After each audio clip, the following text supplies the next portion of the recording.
సంస్కృతి సాంప్రదాయాల వేదికకు స్వాగతం సుస్వాగతం.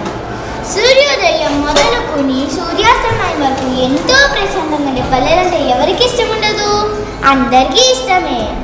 పల్లెలంటే ఆయనకు వచ్చిన అందాలు, ఏరులు, ఆకుపచ్చని పొలాలు మనకు ఎంతో ఆనందాన్ని కలిగిస్తాయి.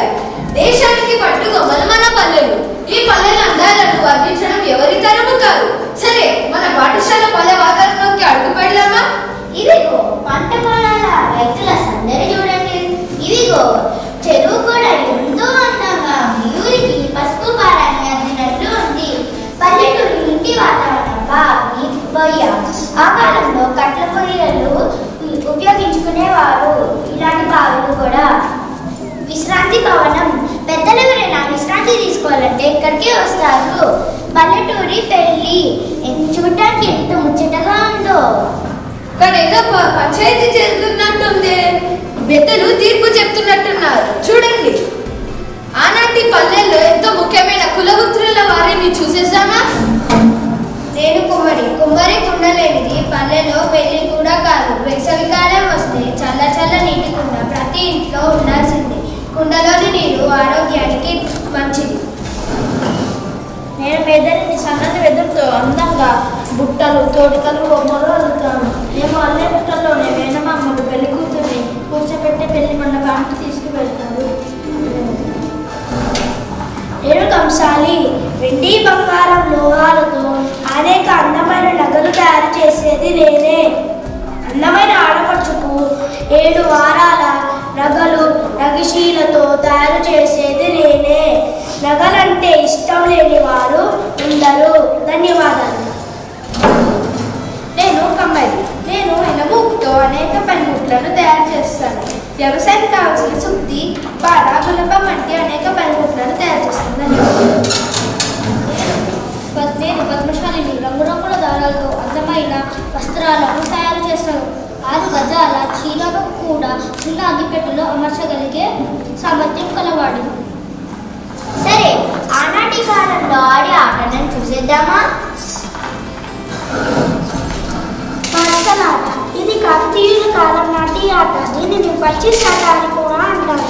ఈ ఆట రుక్మిణి కృష్ణుడు ఆడినట్లు పురాణాలలో చెప్పబడింది.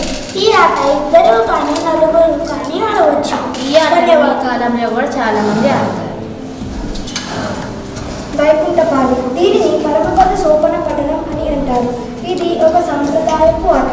ఈ ఆట యొక్క ముఖ్య ఉద్దేశం మానవుల దృష్టిని భక్తిమరం వైపు, ఏకాగ్రత వైపు మరలటమే ముఖ్య ఉద్దేశం.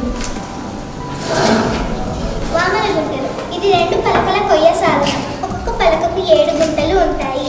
ఇది ఇద్దరు ఆడే ఆట. చింతపిక్కలను ఒక గుంట నుండి మరొక గుంటలోకి వేస్తూ ఆడతారు. అష్టాచెమ్మ. ఈ ఆటను చిన్న పెద్ద అని తేడా లేకుండా సరదాగా ఆడే ఆట. ఈ ఆటకు 4 గవ్వలు ఉపయోగిస్తారు. వీటిని పందెపు గవ్వలు కూడా అంటారు. చదరంగం. ఆనాటి కాలం నుండి ఈనాటి వరకు బాగా ప్రాచుర్యంలో ఉన్న ఆట ఇది. ఈ ఆటను 2 ఆడతారు. అంతేకాదు, ఈ ఆట అంతర్జాతీయ ఆట కూడా. ఈ ఆటలో రాజు, భటులు, సైనికులు, గుర్రం, ఏనుగు వంటి ఆకారాలతో బొమ్మలు ఉంటాయి. ఇక్కడ కవులు ఎవరో కొలువుదీరున్నారు. వాళ్ళు ఎవరో చూసేసామా? నేను నన్నేను. 11వ శతాబ్ద కవిని. రాజమహేంద్రవరంలో రాజరాజ నరేంద్రుని ఆస్థాన కవిని. తింటే గారిలే తినాలి, వింటే మహాభారతమే వినాలి అనే సామెత మీరు వినే ఉంటారు. సంస్కృతంలో ఉన్న తెలుగుని మహాభారతాన్ని శ్రీకారం చుట్టిన మొదటి కవిని.